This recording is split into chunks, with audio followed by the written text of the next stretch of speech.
वर्ग सेंटीमीटर है तथा इनके परिमापों का अंतर 8 सेंटीमीटर है। तो कह रहा है कि दोनों वर्गों की भुजाएं ज्ञात कीजिए।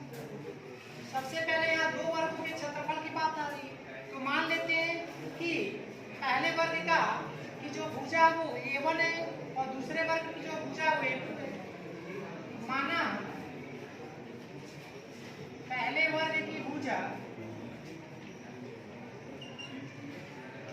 वो आपका A1 है तो A1 सेंटीमीटर, दूसरे वर्ग की भुजा A2 है A2 सेंटीमीटर। अब यहाँ से हम कह रहे हैं प्रश्न में कि दोनों वर्गों के क्षेत्रफलों का योग 52 वर्ग सेंटीमीटर। तो अगर हम पहले वर्ग का क्षेत्रफल निकालते हैं तो चूंकि पहले वर्ग का क्षेत्रफल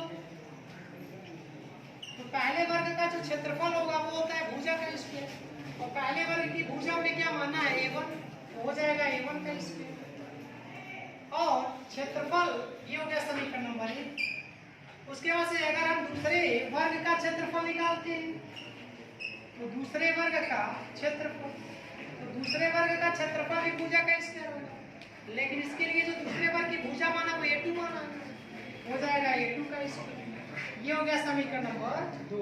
अब ये प्रश्न में क्या रहा है कि दोनों वर्गों के क्षेत्रफलों का योग 52 है। तो पहले वर्ग का क्षेत्रफल हमने A1 निकाला A1 स्क्वायर, दूसरे वर्ग का क्षेत्रफल A2 स्क्वायर निकाला। इसका मतलब ये हुआ कि A1 square plus A2 square का मान कितना है 52। चूंकि A1 का स्क्वायर प्लस A2 का स्क्वायर बराबर 52, ये हो जाएगा समीकरण नंबर 3। पुनः कह रहा है कि इन वर्गों के परिमापों का जो अंतर है वो 8 है। तो हम क्या करें पहले वर्ग का परिमाप निकालें। तो पहले वर्ग का परिमाप तो हम जानते हैं पहले वर्ग का परिमाप यानी वर्ग का परिमाप होता है 4 गुणे भुजा, तो 4 और पहले वर्ग का परिमाप हमने यानी कि भुजा A माना A1 हो जाएगा A1। इसी प्रकार से दूसरे वर्ग का परिमाप निकाल लेते हैं। तो दूसरे वर्ग का परिमाप भी होगा 4 गुणे और भुजा में A2 माना है हो जाएगा A2। अब ये प्रश्न में कह रहा है कि इसके यानी कि वर्गों के परिमापों का जो अंतर है वो 8 है। तो वर्गों का जो परिमाप है वो क्या है, पहले का 4A1 है और दूसरे का 4A2 है। तब प्रश्नानुसार 4A1 माइनस 4A2 बराबर है आपका 8। अब यहाँ से क्या करें 4 से दोनों पक्षों में भाग दे दें। अगर 4 से दोनों पक्षों में भाग देंगे तो यहाँ बचेगा A1 और माइनस हो जाएगा A2 और ये हो जाएगा 4 दूनी 8। अब यहाँ से या तो A1 का मान A2 के रूप में निकाल रहे हैं या फिर A2 का मान A1 के रूप में। तो A1 का मान A2 के रूप में निकाल रहे हैं तो A1 बराबर हो जाएगा इससे A2 को उधर भेजेंगे हो जाएगा 2 + A2। ये हो गया समीकरण नंबर 4। अब इस A1 का मान हम क्या करें समीकरण 3 में रखें। तो जब समीकरण 3 में रखेंगे हो जाएगा समीकरण 3 में A1 का मान रखने पर जब A1 का मान रखेंगे तो ये हो जाएगा A1 2 + A2 का होल स्क्वायर और प्लस हो जाएगा A2 का स्क्वायर और बराबर हो जाएगा 52। अब इसको हम क्या करेंगे A + B के होल स्क्वायर से तोड़ देंगे। जब A + B के होल स्क्वायर से तोड़ेंगे तो पहले 2 का वर्ग 4 होगा। अब A2 का स्क्वायर ही होगा और 2AB जब करेंगे तो 2 दूनी 4 यानी 4A2 हो जाएगा। प्लस हो जाएगा A2 स्क्वायर और बराबर हो जाएगा 52। तो एक A2 स्क्वायर और एक A2 स्क्वायर 2A2 स्क्वायर और यहाँ से 4A2 प्लस हो जाएगा 4A2 और 4 में अब 4 पे रहने देते हैं +4 और इस -52 को आप लेफ्ट साइड में 75 कर दोगे तो -52 = 0।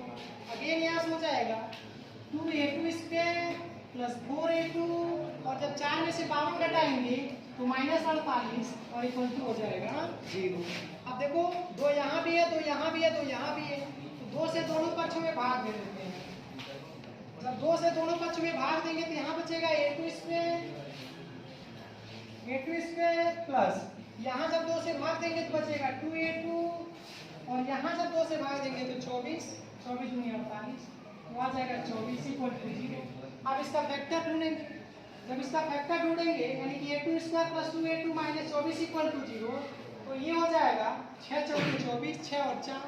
तो यहाँ से आ जाएगा आपका a2 का square 6a2 minus 4a2 minus 24 equal to 0। अब इन दोनों को एक साथ लेंगे तो a2 कॉमन आ जाएगा, बचेगा यहाँ a2 प्लस 6, और इन दोनों में माइनस 4 कॉमन करेंगे तो बचेगा a2 प्लस 6 और इक्वल टू 0। a2 प्लस 6 यहाँ भी है, a2 प्लस 6 यहाँ भी है, तो दोनों जगह से कॉमन आ जाएगा, तो बचेगा यहाँ से a2 माइनस 4 और बराबर हो जाएगा 0। अब एक बार इसको 0 करेंगे और एक बार इसको 0, तो जब a2 प्लस 6 को 0 करेंगे a2 प्लस 6 इक्वल टू 0, यहाँ से a2 का मान आ जाएगा माइनस 6, जो कि गलत है क्योंकि भुजा जो है वर्ग की वो नेगेटिव नहीं हो सकती, तो ये मान संभव नहीं है। यहाँ से दूसरी केस में a2 माइनस 4 इक्वल टू 0, यहाँ से a2 का जब मान निकालेंगे तो चार उधर भेज देंगे, तो a2 बराबर आ जाएगा 4 सेंटीमीटर, यानी कि वर्ग की जो दूसरी भुजा निकलेगी वो 4 सेंटीमीटर है। अब ये a2 का मान समीकरण 4 में रख देंगे, तो समीकरण 4 से जब समीकरण 4 से बात करेंगे तो यहाँ से आपका a1 बराबर है 2 प्लस a2 और a2 का मान निकाले हैं 4, तो 4 में जब 2 जोड़ेंगे तो आ जाएगा 6, यानी a1 आ जाएगा 6 सेंटीमीटर। इस प्रकार से पहले वर्ग की जो भुजा होगी वो 6 सेंटीमीटर और दूसरे वर्ग की जो भुजा होगी वो 4 सेंटीमीटर होगी।